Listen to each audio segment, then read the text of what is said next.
कार्तिक मास महात्म्य कथा अध्याय 28। पढ़े सुने जो प्रेम से वह हो जाए शुद्ध स्वरूप। यह 28वां अध्याय कार्तिक कथा अनूप। धर्मदत्त ने पूछा, मैंने सुना है कि जय और विजय भी भगवान विष्णु के द्वारपाल हैं। उन्होंने पूर्व जन्म में ऐसा कौन सा पुण्य किया था जिससे वे भगवान के समान रूप धारण करके वैकुंठ धाम के द्वारपाल हुए। दोनों पार्षदों ने कहा, ब्राह्मण, पूर्व काल में तृणबिंदु की कन्या देवहूति के गर्भ से महर्षि कर्दम की दृष्टि मात्र से 2 पुत्र उत्पन्न हुए। उनमें से बड़े का नाम जय और छोटे का नाम विजय हुआ। पीछे उसी देवहूति के गर्भ से योग धर्म के जानने वाले भगवान कपिल उत्पन्न हुए। जय और विजय सदा भगवान की भक्ति में तत्पर रहते थे। वे नित्य अष्टाक्षर मंत्र का जाप और वैष्णव व्रतों का पालन करते थे। एक समय राजा मरुत ने उन दोनों को अपने यज्ञ में बुलाया। वहां जय ब्रह्मा बनाए गए और आचार्य। उन्होंने यज्ञ की संपूर्ण विधि पूर्ण की।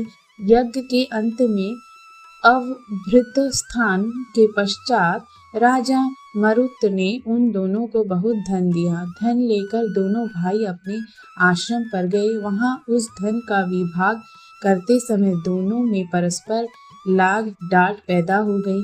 जय ने कहा, इस धन को बराबर बराबर बांट लिया जाए। विजय का कहना था, नहीं, जिसको जो मिला है वह उसी के पास रहे। तब जय ने क्रोध में आकर लोभी विजय को शाप दिया, तुम ग्रहण करके देते नहीं हो, इसीलिए ग्राह अर्थात मगरमच्छ हो जाओ।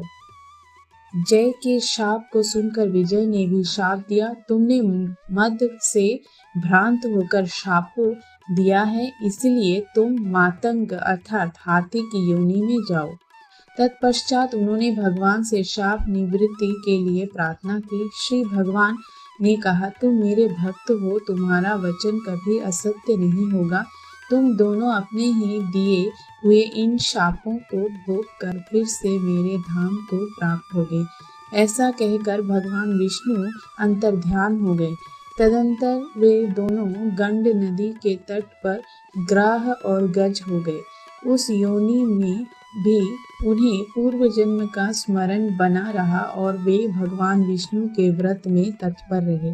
किसी समय वह गजराज कार्तिक मास में स्नान के लिए गंड नदी गया तो उस समय ग्राह के ने शाप के हेतु को स्मरण करते हुए उस गज को पकड़ लिया। ग्राह से पकड़े जाने पर गजराज ने भगवान रामानाथ का स्मरण किया। तभी भगवान विष्णु शंख चक्र और गदा धारण किए हुए वहां प्रकट हो गए। उन्होंने चक्र चलाकर ग्राह को गजराज का उद्धार किया और उन्हें अपने ही जैसा रूप देकर वैकुंठ धाम को ले गए। तब से वह स्थान हरि क्षेत्र के नाम से प्रसिद्ध है। वे ही दोनों विश्वविख्यात जय और विजय हैं, जो भगवान विष्णु के द्वारपाल हुए हैं। धर्मदत्त, तुम भी ईर्ष्या और द्वेष का त्याग करके सदैव भगवान विष्णु के व्रत में स्थिर रहो। समदर्शी बनो। कार्तिक, माघ और वैशाख के महीनों में सदैव प्रातः काल स्नान करो। एकादशी व्रत के पालन में स्थिर रहो। तुलसी के बगीचे की रक्षा करते रहो। ऐसा करने से तुम भी शरीर का अंत होने पर भगवान विष्णु के परम पद को प्राप्त होगे। भगवान विष्णु को संतुष्ट करने वाले तुम्हारे इस व्रत से बढ़कर ना यज्ञ है, ना दान है और ना तीर्थ ही है। विप्रवर, तुम धन्य हो, जिसके व्रत के आगे भाग का फल पाकर यह स्त्री हमारे द्वारा वैकुंठ धाम में ले जाई जा रही है। नारद जी बोले, हे राजन, धर्मदत्त को इस प्रकार उपदेश देकर वे दोनों विमानचारी पार्षद उस कलह के साथ वैकुंठ धाम को चले गए। धर्मदत्त जीवन भर भगवान के व्रत में स्थिर रहे और देहवासन के बाद उन्होंने अपनी दोनों स्त्रियों के साथ वैकुंठ धाम प्राप्त कर लिया। इस प्राचीन इतिहास को जो सुनता है और सुनाता है वह जगत गुरु भगवान की कृपा से उनका सान्निध्य प्राप्त करने वाली उत्तम गति को प्राप्त करता है। कार्तिक मास महात्म्य कथा अध्याय 28 इति। ओम नमो भगवते वासुदेवाय नमः।